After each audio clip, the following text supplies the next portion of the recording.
Okay, welcome. DEFCON 22. Seahawks. So, I came up with some stuff between when I submitted my slides and the conference. So there's a little bit of a deviation here from what you guys have, but I've got a really awesome tool, and I was like, you know, I'm not going to sit back and not release it. So I'm still going to sandwich in the page table shellcode stuff, which really isn't new. I did do that at CanSec West, you know, but I do have some new stuff. I held it back just for you guys, DEFCON 22 exclusive on finding out what's really running on your system. Essentially, we're going to be killing the rootkit. So, any rootkit, I believe, we're going to be able to handle in the future quite decisively. I believe that we have a defensive mode, defensive exploit that you can now use to actively find any attacker in your infrastructure in a very high assurance way. Specifically, the tool that that's on the CD, and then I've got an updated version you can download in the source code as well, whatever. And I re-implemented it in .NET so you can run it in Linux or Mono and all that stuff. Is designed around solving the DCOM type rootkit problem, direct kernel object modification. There was some work earlier on 32-bit similar to this, and then the papers, you know, you can read my slides. There's some references. Just follow the slides, follow the links in the slides. You'll see the references to the 32-bit stuff. But those authors kind of left it a little bit short mode. You know, we're going long. The thing about the 64-bit long mode is now we've got so many more bits we can check. We've got so many more places to identify that if you mess with the bits that we're checking, the system just won't run. You'll get a blue screen, you'll get a crash, you'll get a reboot, whatever. So it's based on properties of the MMU, the virtual management system, and I just wanted to kind of throw that up there so I get you guys engaged. And then I'm going to just briefly talk about the long road to this discovery.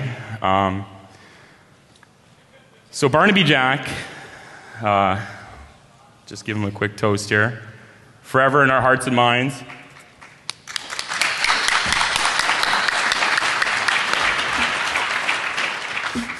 You know, he would always talk about, or he would talk about, it's about the journey, not the destination. So, you know, with that, I'll have a little bit of the journey here.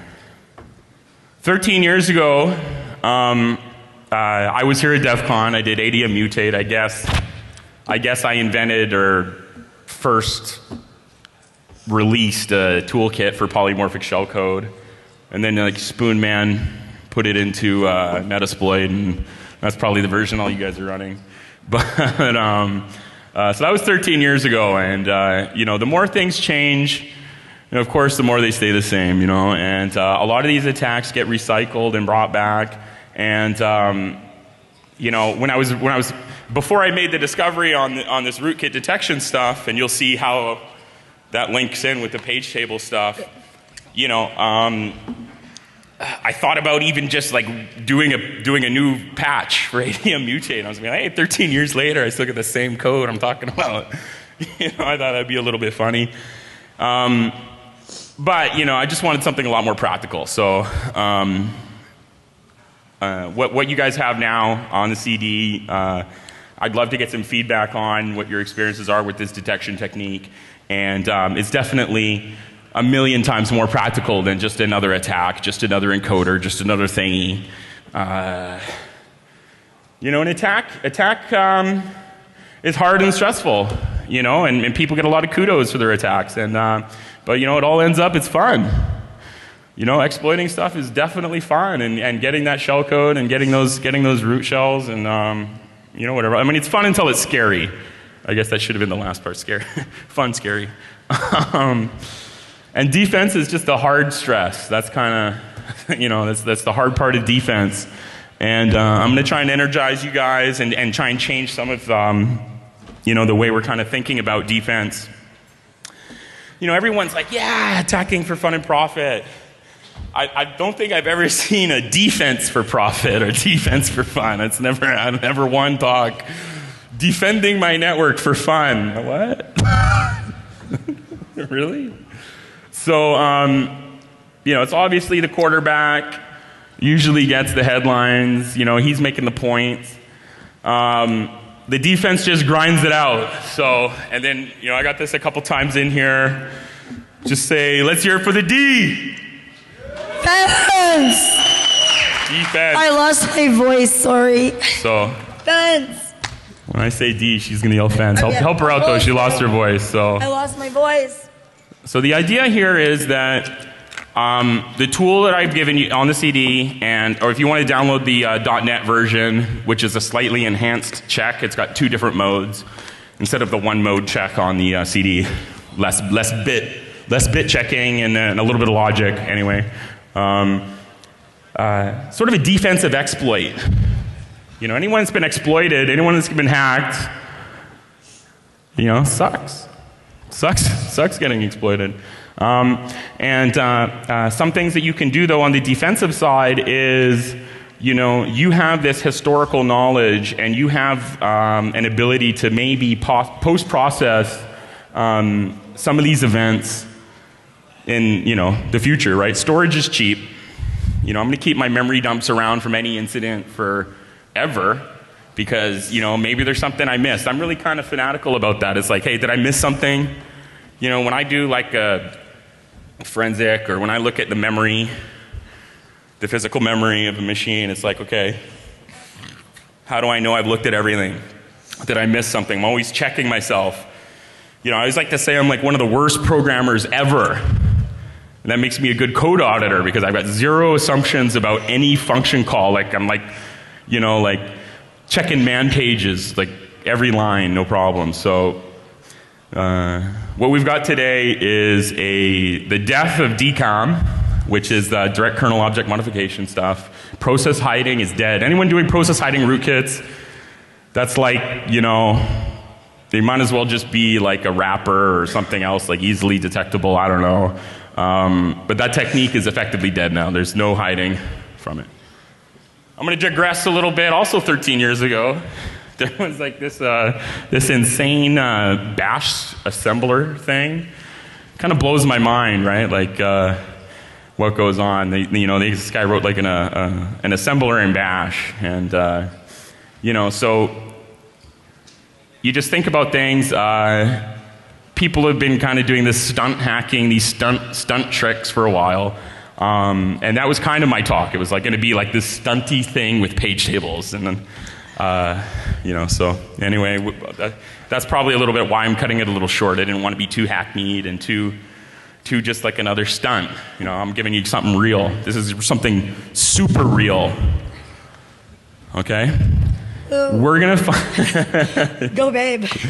We're going to find out, as best as possible, all possible code running on a machine. There will be no code running that we don't know about. There's ways to inject DLLs and things like this, but that sort of attack is handled by integrity checking, hash checking pretty easily. So I don't want to really spend a whole lot of time on like, hey, this is an integrity checking thing as well, blah, blah, blah. Hash checking is kind of like a thing that everyone's really accustomed to on files. It's also possible in memory. So the other thing I wanted to talk about is procedurally, we can devise a system that resists attack, resists backdoors. I noticed, I went to the EFI BIOS talks earlier, and I know the MITRE guys and the Intel guys are all brilliant, awesome work, but practically, if you're an administrator on my host, it's game over. So I'm not really, like, at that point, I don't believe an attacker's typically going to be escaping the guest on me. If you're using a VM, a cloud, some kind of virtual hypervisor, even something maybe with a more weaker track record, like, you know, I don't want to call out VirtualBox, but I know that it sometimes crashes more than other VMs. Even that, like, you know, I'm probably not even a great enough target to waste a VirtualBox exploit on, right? So if we use the hypervisor, if we use these systems, we can establish a number of things, and I'll talk about device verifiability, verifying the virtual devices, and all this other stuff as well. And that's why the BIOS EFI stuff is kind of cool. It's not really applicable, I don't think, in a lot of real-world cases, unless you're like living free and wild, bare metal, you know, bare naked bare metal. I don't know. There's 3 pillars here: structural analysis, physical memory traversal, and integrity checking. We need to analyze memory from the physical memory side because I don't want to deal with IDTLB issues, you know, being trapped by like another thread in the kernel, being evaded on, dumping memory. So dumping memory and analyzing physical memory from a VM snapshot is vastly simplified, you know, unless you're going to do a cryo dump of your RAM or something crazy like that. So here are the practical concepts again. The weird machine attacks are awesome. I mean, finding the hidden machine in a custom application, or, you know, code data intermixed in like a font, and that somehow triggers the GPU to do some kind of pixel shading to like anti-alias your frickin' retina display, and then, you know, that somehow enables that code to like inject into some other memory and yada yada. Yeah, I mean, like, the more esoteric, the more eclectic those attacks, hey, that's awesome, right? That's like the cool stuff. But in the real world,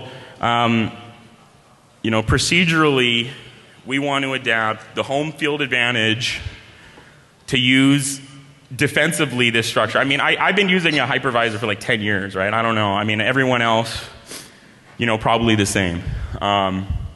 So games in the fault handler don't work on VMs, right? The snapshot's going to collect everything, right? If it did work, then the VM, like, period, wouldn't even function. So you know that, like, you're not going to have that shadow walker issue.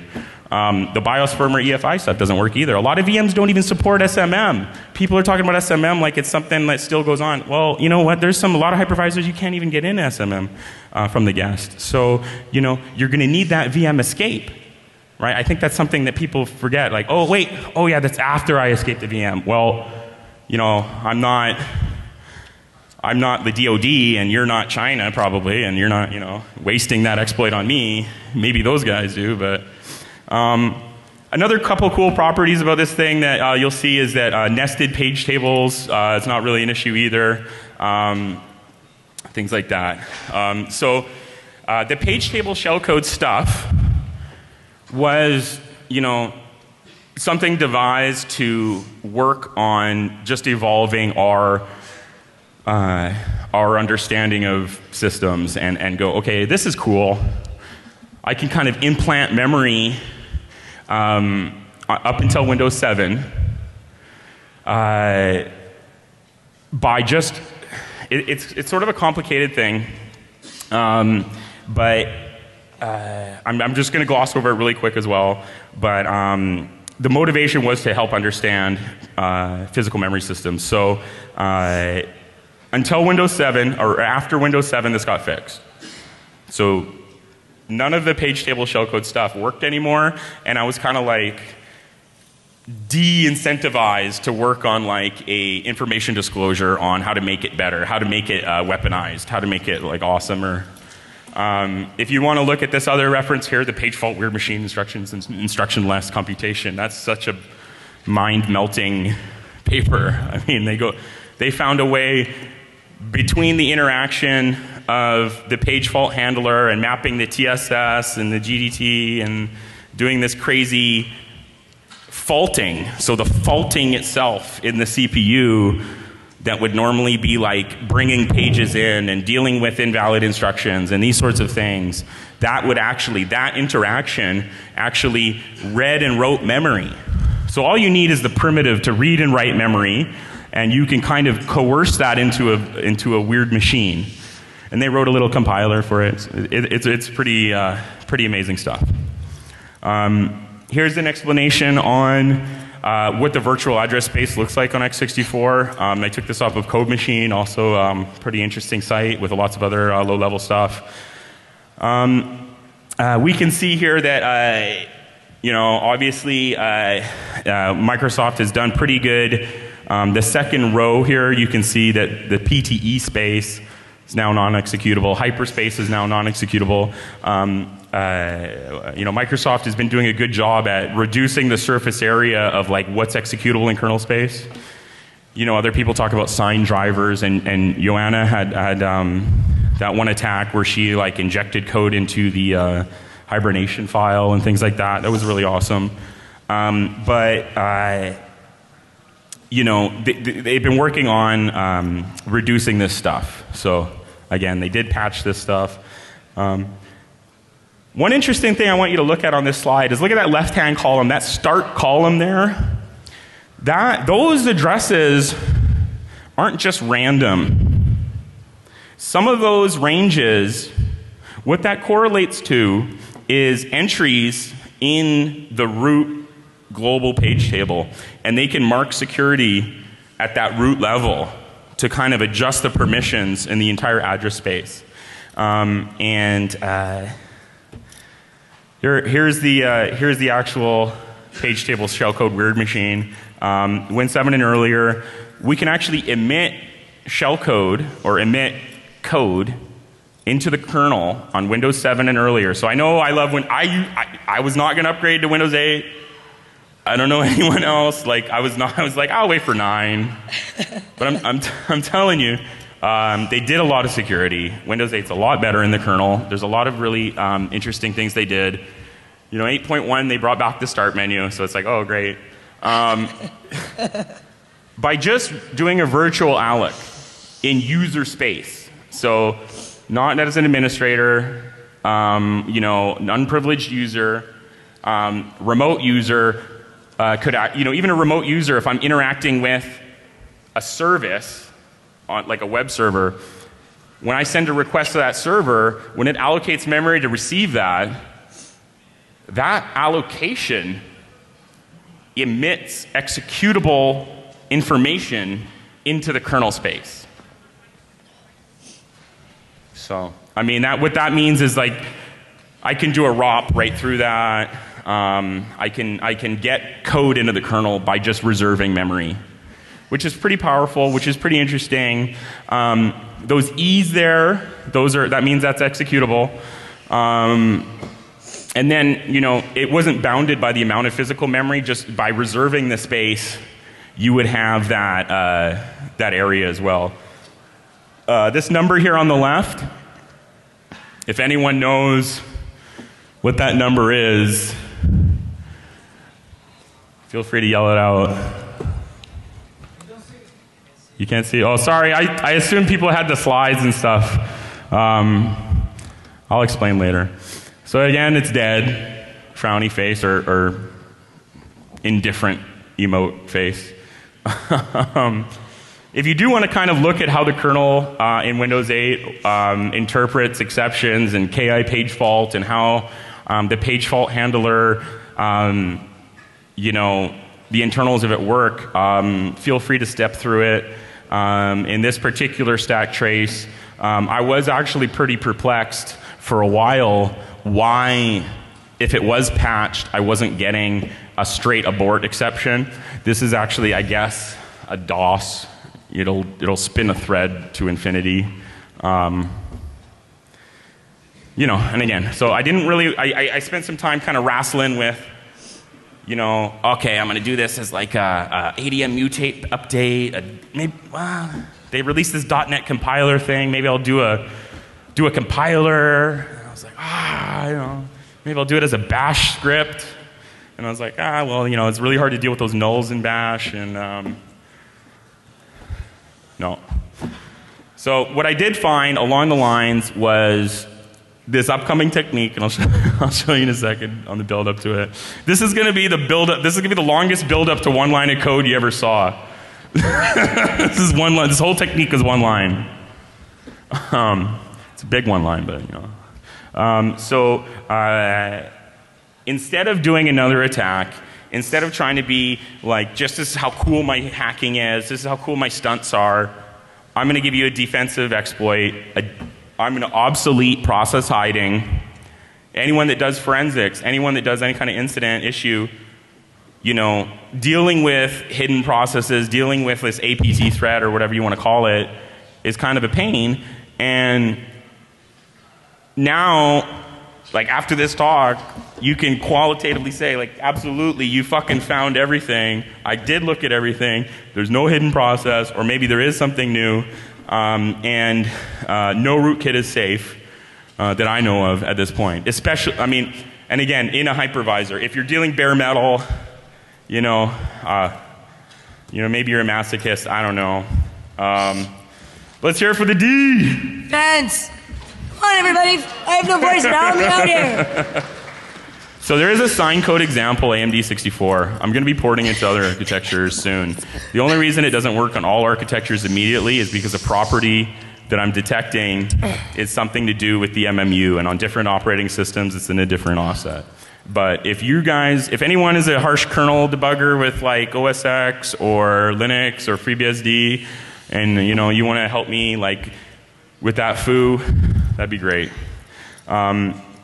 And we're definitely closing the door on the conference today. We're closing the door on the rootkit, and you know, keep your interesting memory dumps around so that you know sometime in the future you can deal with them. And these are some issues again. You know, sometimes I personally feel like I recap stuff too much. Maybe that's because it's like, oh, I know this, and like obviously I wrote these slides. I'm like, dang, did I put the same stuff 3 times in here? But dumping memory is really a pain physically. Please use a hypervisor. Please. I'm not really a super fan of Docker unless it's used in a hypervisor type deployment. You know, zones or whatever, that's not really the most efficient possible thing around. But several different ways to detect hidden processes have been proposed in the past.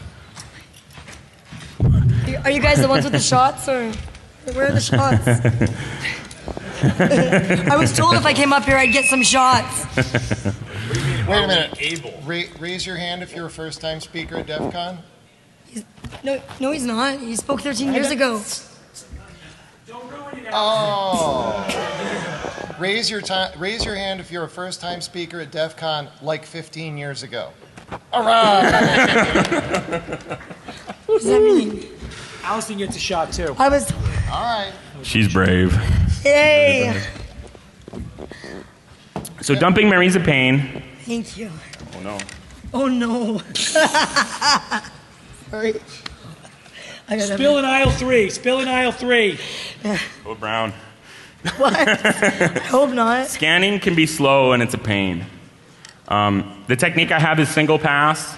A lot of other techniques along this line are kind of multi-pass. Multi-pass is like, you know, traversing the memory multiple times. Linked list pointer traversal is easily confused, but it is also super fast. I'm going to back up again and say, like, what is a process? Don't forget. Step away. What's a process? Holy shit. I guess we're in DEF CON 101. Anyway, no. Hey, listen, it is really hard to get accepted to DEF CON. You've done it once. I'm sorry, back up. You're one of the guys that's been here so long, you've gone back to 0. So, you missed your shot 15 years ago. Thank you. How about some love? Thank you. Cheers.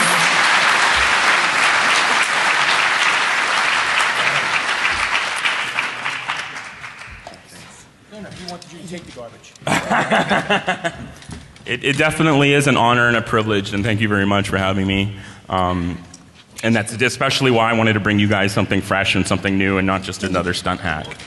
And by the way, if after 15 years you still don't know what a process is. Well, the reason I put this up, it'll become clear in one slide. A lot of people talk about a process as a thread container, right? But a process is also an address space configuration. They share a common address space, and that's why we got to lock and do things like that. So they're a container for threads. It is kind of difficult to know if you have all the processes, especially if someone's doing this decomp thing and unlinking pointers and whatever else. Process detection for a lot of guys kind of boiled down to these techniques here that volatility has, and which are great. These are great techniques. Volatility is an awesome tool. People should be using it, especially in forensic type situations. The only caveat here is these are logical identifiers. This is a linked list. These are operating system constructs. I mean, so then we're in this cat and mouse game that we're always in, right? Attack, defense. Oh, I found this other table, process thing, K thread, G thread. I don't even know, right? And this is what Takahiro, pardon me if I had butchered your name. Never met the guy in person, just online. And he talked at Black Hat 2012, and he recently did a post, April 2014, about abort factors. So when you're analyzing memory and trying to find out like what's in there, there's these little kajiggy things like flipping a bit here, flipping a bit there in these advanced sort of low-level areas, debug data header 64 thing, where I think with just like one bit, this guy like crippled all this software. Mandiant, HB Gary, volatility, which are good to use as well, but can be crippled by this guy's technique, which is a little bit unfortunate. Again, to fully wrap it up before I go on, I wanted to make sure I did the appropriate thing and cited as many people as possible that had led up to this, and the prior work before me, PMO dump, that's the 32-bit one.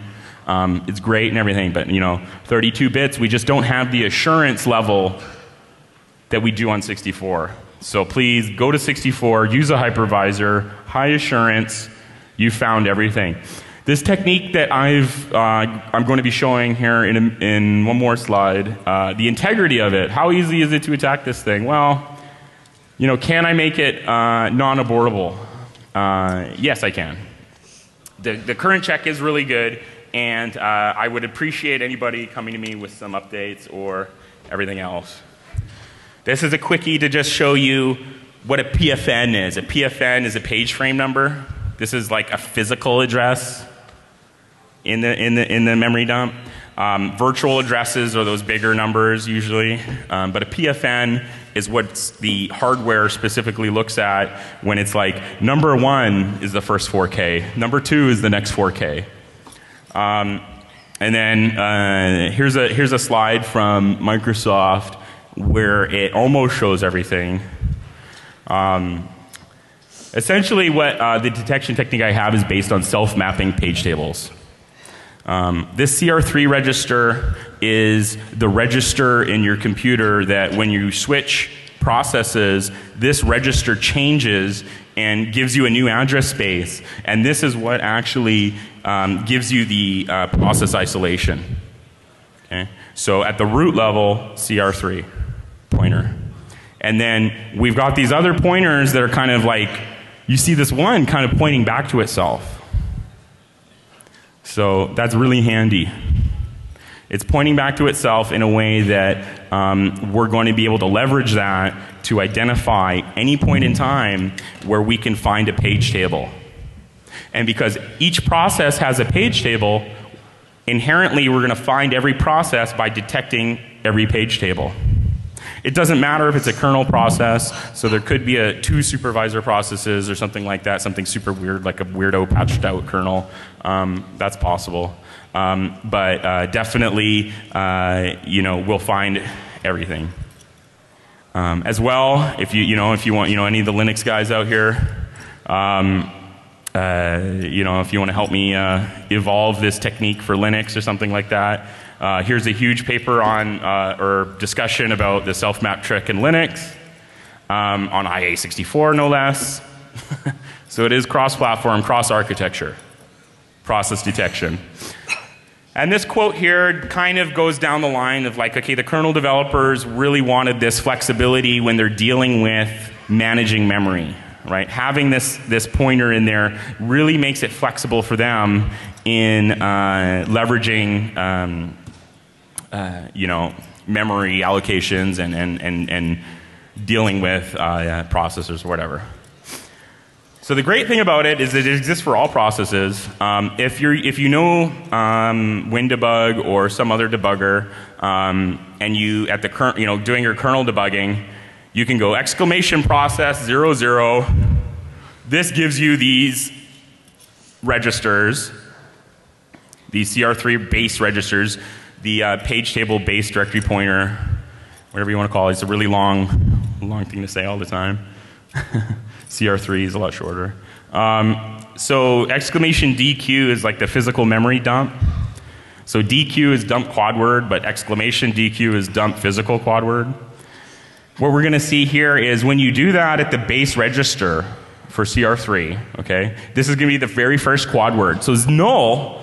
Null is always going to be mapped, right? Because null needs to be mapped in the virtual memory system, because if it's not, you're not going to appropriately be able to handle like null violations and things like that, right? So that's always going to be there. So there's no plus here. This is the magic number here, F68. So for Windows at least. At this address, which is the base CR3 page table, page directory base pointer, DQ on that, F68. The response is here. What we see. The blue bits here are the bits that are optioned bits. You can see there's quite a number of them. This middle section of blue bits, this is 32 bits on its own. So you can see this check is very high assurance, essentially. You know, at least double the 32-bit one. The current PFN was found at this offset in physical memory. So just by looking at each 4K by itself at this offset, checking a very few amount of bits. In this case here, it looks like I'm checking a lot of bits. This is, if you do the download, this is the mode 2. Mode 1 only checks 1 bit. So, you know, I'd like to see you attack that. I would like to see someone attack it. But so based on the fact that I can identify the current PFN by looking at physical memory, I can identify all page tables for every process. So PFN for the win. Defensive exploit. Let's hear it for the D. Defense! Come on, guys. Thank you. Rootkit is dead. Dead rootkits. Dead. Everywhere. So, again, it's a more powerful check. A valid PFN is going to be bounded by the constraints of the system physical memory. So this middle bit here, you know, you're going to have a lot of nulls in there unless you've got like terabytes and terabytes of memory and stuff. So those are additional bits we can check because I know how big the input is that I'm looking at, and I know other properties like it's always going to be incrementing and things like that. If you try to attack it, you know, we could do some additional checking. I'd love to see someone come up with an attack. I'll do additional checking. If you want to do attacks, you go exclamation or bang ED at that same physical address. So there's no EQ. You can't edit a quad word for some reason physically. You can dump a quad word, you can't edit it. So, but if you want to play with modifying the page table entries on a kernel debugger, you go bang ED, that same offset from, you know, F68, and then play with those bits and see if you can actually run your system without a BSOD. For me, the system BSODs every time. So that's another helper to your assurance level that you know, you're doing good and everything like that. Here's the implementation of the code. And it's also, it's on the CD and everything like that. The managed version, it's online. You can download it. This is the one line right here. Checking in the middle. Pardon me? You can't see? Just browse to it on your phone or something, I don't know. I'm running short on time. So here's a couple of the cool properties. This is on a VMem. So this is me dumping on a VMem. So this is also format agnostic. So unless you've got some kind of like extents-based memory dump, like some virtual memory system might have, which would be an issue. Here, so VMware, it's not an issue. .dmp, it's not an issue. What we're going to see here is detected values. And then this diff thing is also really important because it allows us to do something very important. It allows us to detect memory runs. A memory run is like a gap in memory. So the hypervisor establishes these runs so that physical like PCI cards and things like this have their marked areas of memory which aren't actually in the physical memory, they're in that card space or whatever. So we can see here this jump, diff, jump, and then we can round up and round down these other values and we can automatically get the memory gaps. Again, Takahiro has a blog post on pains in the butt he had with finding memory runs, and I'm like, well, shit, well, now you can use this, and we're all good. Another interesting property of this is you can actually detect processes in guest memory in a VM guest from a host dump. If you really wanted to get really like super awesome with this, you could actually look at this header file for VirtualBox and this page pool thing, and this is what you're going to look at. Essentially, this is dumping a memory dump from a cloud server. It's a 60. This system has 64 gigs, and these diff values you can see are aligned. The first three are aligned. I don't know if you can't see them. Then I'm sorry. You gotta pull up the slides on your phone or something.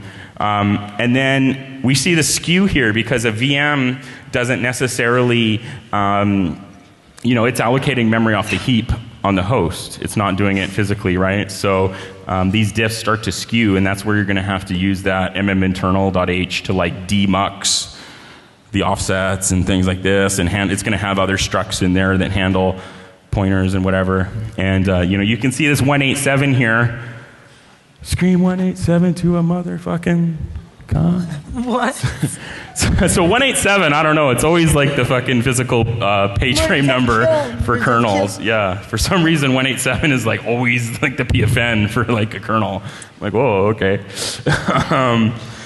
But then you can see down here, this is because I did a dump and there's a realignment again. These are host processes that the diff is realigned.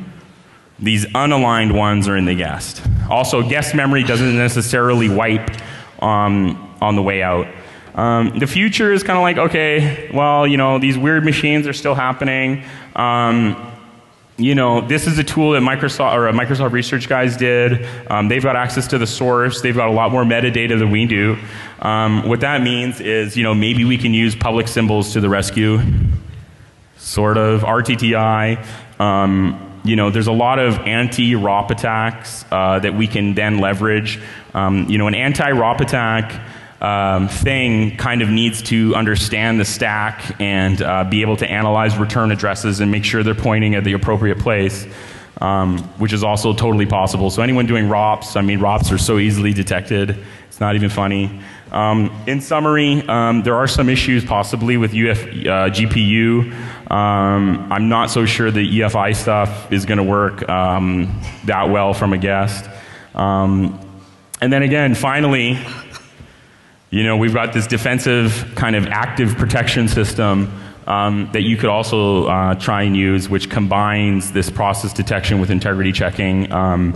There's a link on there. We call it Block Watch or the Memory Cruncher. Let's hear it for the D. Thanks. There's a couple more slides. I'm just going to kind of blow through. Use the hypervisor, please. Blue pill, it's not really a problem. Self-map detection. There is one possible thing. If you have a no paging process, that means that the MMU is not involved in that process. There could be something there. So if you're going to rewrite your rootkits to be a no paging rootkit, I'd like to see that. Remote DMA, please no. You know, these network cards with this remote, you know, InfiniBand and everything. Oh man, just don't expose that stuff. Oh, attention Wikipedia authors, editors, anywhere in here. There's actually a page on DCOM and they talk about how this is like very difficult and stuff like this. I'd like to see like, you know, pre-DEFCON 22, very hard. Post-DEFCON 22, easy. So, DCOM went from very hard, difficult to very easy to detect in one day. So if anyone has any questions or anything, feel free to grab me after. I'm going to show you something, just some eye candy maybe. This is our tool that we have. This is the TDL rootkit. You know, this is our analysis tool. It's free. You can go ahead and download it, whatever. This is a Windows 8, so the kernel executable space, like I don't fail closed and I don't lie about what's executable in memory. I'm not going to hide things from you. Oh, here's the PFN database, it's executable. Here's different processes. This little red bit here is modified, things like that. But if you want to play with it, help us evolve our detection mechanisms, help us evolve the defensive side of things, I'm very confident that there's not going to be a rootkit problem if you're using a hypervisor. If you've procedurally developed your systems, you don't let people execute on your host into your EFI. I'm pretty confident that you're safe. So anything else? That's pretty much it. And thanks for coming. And yeah, it's the death of the rootkit. Yeah! We did it! We finally did it! Yes!